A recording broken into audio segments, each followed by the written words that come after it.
Hello, everybody. This is Carlos. I'm just gonna go through my flavor story with you guys. I know I'm finishing it up a little late. It's just been a crazy week, juggling um, my 1-year-old and everything I got to do with her, and my daily routine, as well as like everything that's going on in this country right now. It's just a little draining, but I'm glad to be here with you guys. So what I'm focusing on is a new family tradition.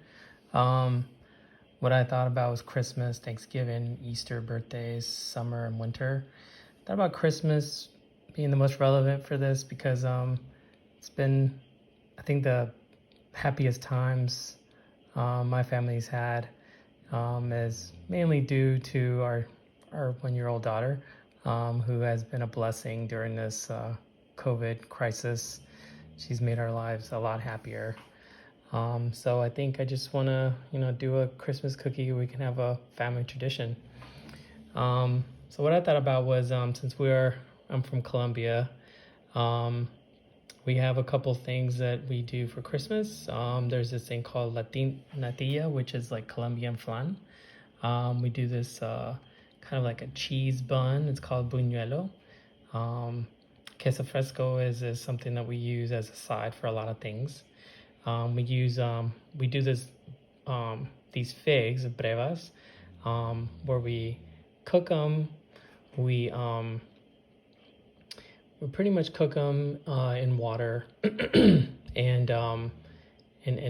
they get really nice and tender. And we use the sauce that's left over from the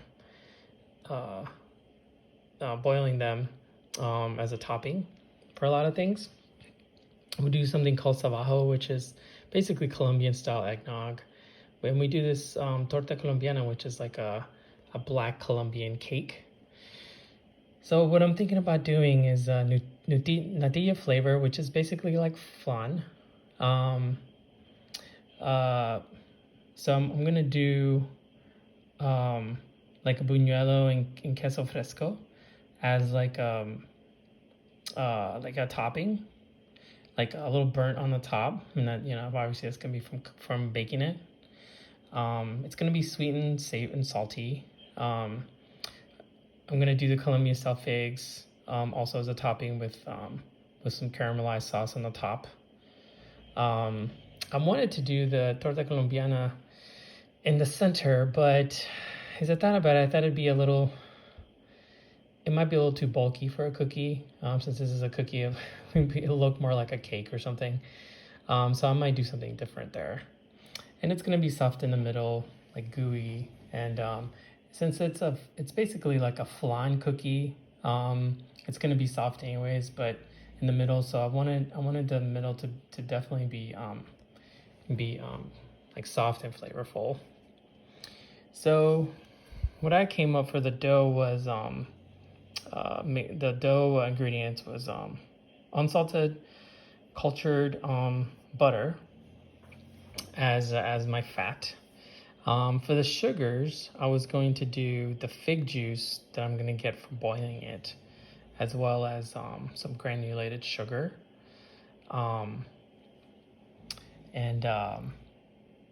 And I was gonna, and it also, I think something like this calls for milk, and so I was gonna do the milk bar style of strained cornflakes for the milk to give it that flavor.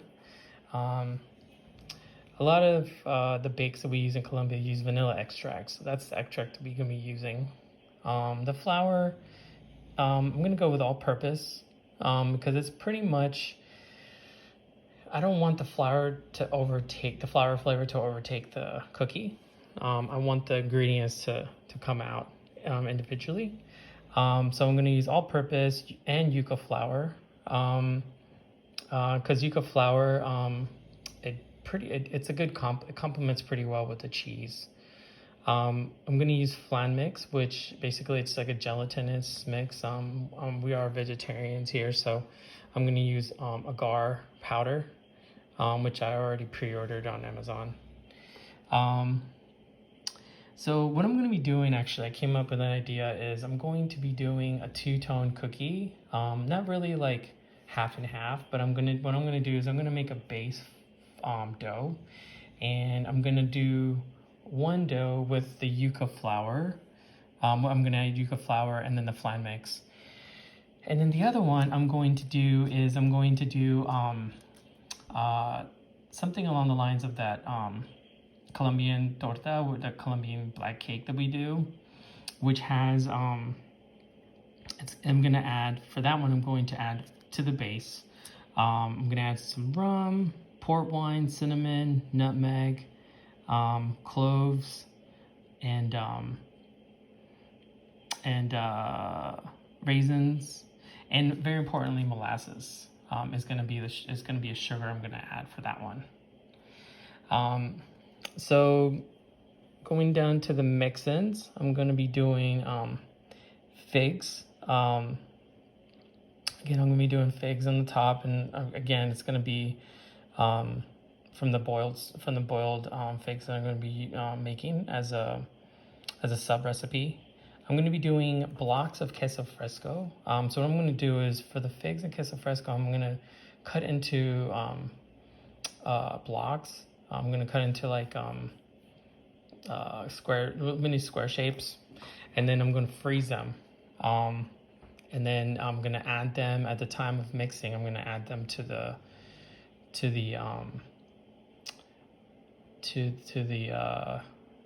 dough before I cook it. Something like, I think this type of cookie does not. I don't think I'm gonna need to refrigerate it too much. So that's why I chose to freeze the figs and the queso fresco. And here again it says, I'm gonna freeze within the dough mix before I cook. So I'm gonna add it basically right before I cook it. I'm gonna add it into the mix before I turn it. Use my little ice cream scooper. So yeah, it's pretty much it.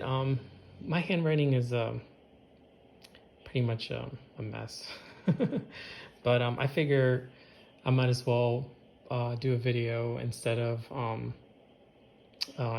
like having you guys try to read through my thoughts, because I run to like different tangents sometimes. But I really appreciate your guys' feedback, and hope everyone is well, and look forward to hearing from you. Bye bye.